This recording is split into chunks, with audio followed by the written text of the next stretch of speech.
Hi! இன்னைக்கு நாம ஒரு ஸ்நாக்ஸ் ரெசிபி தான் பார்க்க போறோம். மெதுவடை, உளுந்த வச்சு எப்படி செய்கிறதுன்னு பார்க்கலாம். ஓட்டை வடை, உளுந்து வடை எல்லாம் இதுதான். இதுக்கு இன்னொரு பேர். அதுக்கு உளுந்து, தோல் இல்லாத உளுந்து தான் நான் யூஸ் பண்ணுறேன். ஒரு 2 மணி நேரம் ஊற வச்சு அரைக்கணும். நான் வடைக்கு ஊற வைக்கும்போது இட்லிக்கு சேர்த்து ஊற வச்சுருந்தேன். இட்லி அரிசி 4 பங்கு நல்லா வாஷ் பண்ணி வச்சுருக்கேன். 1 பங்கு உளுந்து, அதில் 1 கைப்பிடி வெந்தயம் போட்டு நல்லா வாஷ் பண்ணி ஊற வச்சுருக்கேன். இது எப்படியும் 4 மணி நேரமாவது ஊறணும். இதோடையே சேர்த்து வடைக்கும் 1 கப்பு உளுந்து ஊற வைக்கேன்.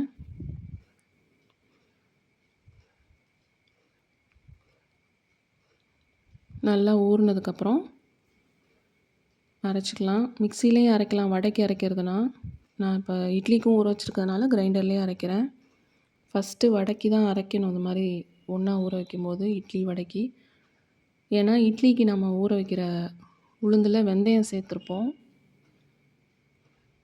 அதெல்லாம் இட்லிக்கு அரைச்சிட்டு அப்புறம் வடைக்கு அரைச்சோம்னா அந்த வெந்தயத்தோட கசப்பு இதில் ஏறிடும். அதனால் நான் எப்பொழுதும் ஃபஸ்ட்டு இது மாதிரி சேர்த்து ஊற வச்சேன்னா வடைக்கு தான் ஃபஸ்ட்டு அரைப்பேன். வடைக்கு உளுந்து அரைக்கும்போது தண்ணி தெளித்து அரைக்கணும். நிறையா ஊற்றக்கூடாது தண்ணி. தண்ணி நிறையா ஊற்றிட்டோம்னா மாவு நீத்து போயிடும். தண்ணி விட்ட மாதிரி ஆகிடும். நமக்கு வடை தட்டவே வராது. அப்புறம் அந்த உளுந்து யூஸ் பண்ண முடியாது. வேறு எதுக்காக தான் செய்யலாம் அதை வச்சு. வடைக்குன்னு அரைக்கும்போது நல்லா கெட்டியாக அரைச்சிக்கணும். தண்ணி தெளித்து அரைச்சிக்கணும்.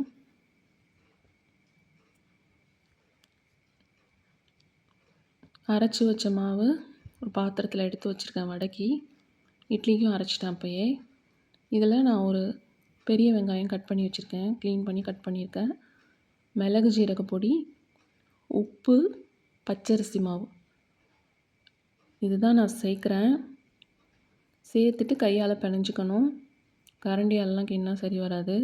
கட்டி இல்லாமல் நல்லா பிணைஞ்சிக்கணும். இதில் கருவேப்பிலை, கொத்தமல்லி, பச்சை மிளகா, கேரட்டு அதெல்லாமே போடலாம். கீரை அதை போட்டால் என் பசங்க சாப்பிட மாட்டாங்கன்னு தான் நான் இது மாதிரி சிம்பிளாக செய்கிறேன். வடை செய்கிறதுக்கு முன்னாடி ஒரு கிண்ணத்தில் தண்ணி தனியாக எடுத்து வச்சுக்கணும். அப்போ தான் நமக்கு வடை தட்ட ஈஸியாக இருக்கும். அப்புறம் திரும்பி வாஷ் பண்ணிக்கலாம் கை அதிலேயே. அடுப்பில் பேனை வச்சு எண்ணெய் சட்டி சூடானதுக்கப்புறம் குக்கிங் ஆயில் எது நீங்கள் யூஸ் பண்ணுறீங்களோ அதை சேர்த்துக்கணும். நான் கடலை எண்ணெய் தான் இன்றைக்கி ஊற்றிருக்கேன். நல்லா சூடு ஏறினோன்னே வடை தட்டி அதில் போட்டுடலாம். வடை மாவு எடுத்து வச்சுருக்கேன். அதில் எப்படி செய்யலான்னு பார்க்கலாம். ஃபஸ்ட்டு கையை தண்ணியில் நனைச்சிக்கிட்டு மாவை கையில் எடுத்து உருட்டிக்கணும். உருட்டிட்டு நடுப்புற ஒரு ஓட்டை போட்டுக்கணும். இது இவ்வளோ ஈஸியாக எப்படி வருதுன்னா நான் பச்சரிசி மாவு கலந்ததுனால தான். அது பச்சரிசி மாவு ரொம்ப அதிகமாக கலந்துட்டிங்கன்னா வடை ஹார்டாக இருக்கும், சாஃப்டாக வராது.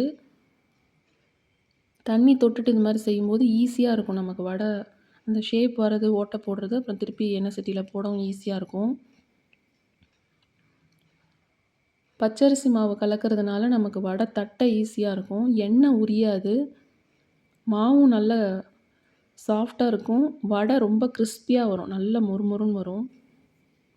எண்ணெய் உரியாது. நம்ம இதோட ஜவ்வரிசி வறுத்து அரைச்சி பொடி பண்ணி வச்சுக்கலாம். அதையும் ஆட் பண்ணலாம். அதை ஆட் பண்ணாலும் இன்னும் நல்லா மொறுமொறுன்னு வரும். அவுளும் அரைச்சி சேர்க்கலாம். அதுவும் நல்ல மொறுமொறுன்னு வரும். ஆனால் நீங்கள் பச்சரிசி சேர்த்திங்கன்னா தான் எண்ணெய் உரியாது. வடை கொஞ்சம் அந்த மாதிரி கலர் மாறவும் திருப்பி போட்டுக்கலாம். அப்படியே விட்டுட்டோம்னா அடியில் கருகிரும். வெங்காயம் போட்டிருக்கிறதுனால ஃபுல்லாகவே கருகிரும் வடை. ஓரளவுக்கு லைட்டாக கலர் சேஞ்ச் ஆனோன்னே நம்ம திருப்பி போட்டுடணும். அடியில் கொஞ்சம் வெந்தால் தான் நம்ம திருப்பும்போது வடை திருப்பி போட முடியும். வடை குத்தி வச்சு தான் நான் செய்கிறேன். சைட்லலாம் மாவு ஒட்டாமல் எண்ணெய்க்குள்ளேயே திருப்பி போட்டுடணும். மீடியம் ஃப்ளேமில் வச்சு தான் வேக வைக்கணும். வடை பொரிக்கும்போது மீடியம் ஃப்ளேம் வச்சுக்கணும். ஹை ஃப்ளேமாக வச்சா சீக்கிரம் கருகி போயிடும். உள்ளே வேகாது, வெளியில் கலர் வந்துடும். இப்போ நான் அரைச்சிருக்க 1 கப்பு மாவுக்கு 10லேருந்து 12 வடை வரும். நான் ஓரளவு மீடியம் சைஸ் தான் தட்டியிருக்கேன். ரொம்ப பொடியாக தட்டினா கொஞ்சம் கூட கவுண்ட் வரும். நல்ல கலர் கோல்டன் ப்ரௌன் வரணும். அது வரைக்கும் எண்ணெயில் வேக விடணும். அப்பப்போ திருப்பி போட்டுக்கிட்டே இருக்கணும், இல்லைனா வடை வீணாக போயிடும்.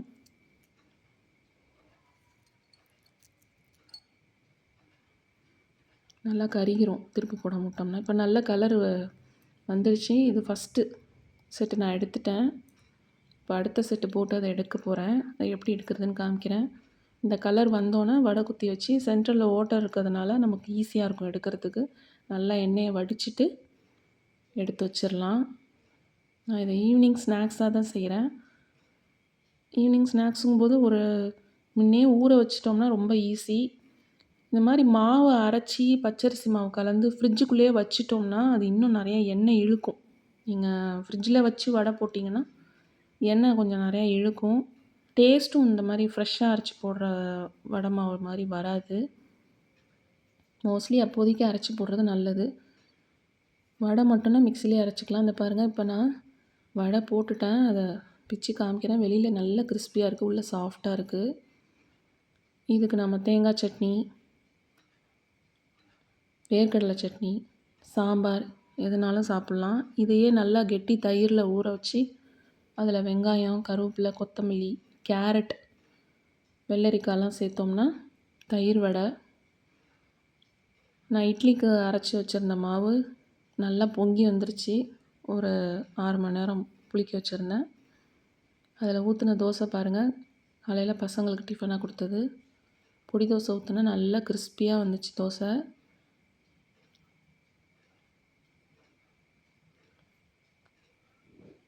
இட்லியும் ஊற்றினா நல்லா சாஃப்டாக வரும். அந்த 4 பங்கு அரிசிக்கு 1 பங்கு உளுந்து போட்டால் நல்லா வரும். வெந்தயம் போட்டால் தான் செவக்கும் தோசை. அரிசி அரைக்கும்போது ரொம்ப கொரன்னு அரைக்கக்கூடாது. கொஞ்சம் நரன்னு இருக்க மாதிரி தான் அரைக்கணும். நல்லா மாவை அரைச்சிட்டிங்கன்னா இட்லி ரப்பர் மாதிரி ஆகிடும். கையில் எடுத்து அரிசி மாவு தேய்ச்சி பார்த்தாலே தெரியும். உளுந்து அரைக்கும்போது பொங்க வரும். நம்ம அரைக்கும் போதே தண்ணி தெளித்து அரைச்சா.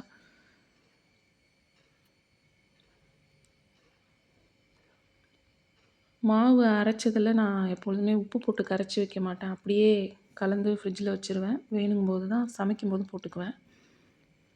உங்களுக்கு இந்த ரெசிபி பிடிக்கும்னு நினைக்கிறேன். வடை ட்ரை பண்ணி பாருங்கள் வீட்டில். எல்லாருக்கும் செஞ்சு கொடுங்க. எதுவும் கரெக்ஷன்ஸ் இருந்ததுன்னா கமெண்ட்டில் சொல்லுங்கள். சப்ஸ்கிரைப் பண்ணுங்கள், கமெண்ட் பண்ணுங்கள், ஷேர் பண்ணுங்கள், லைக் பண்ணுங்கள். தேங்க்யூ.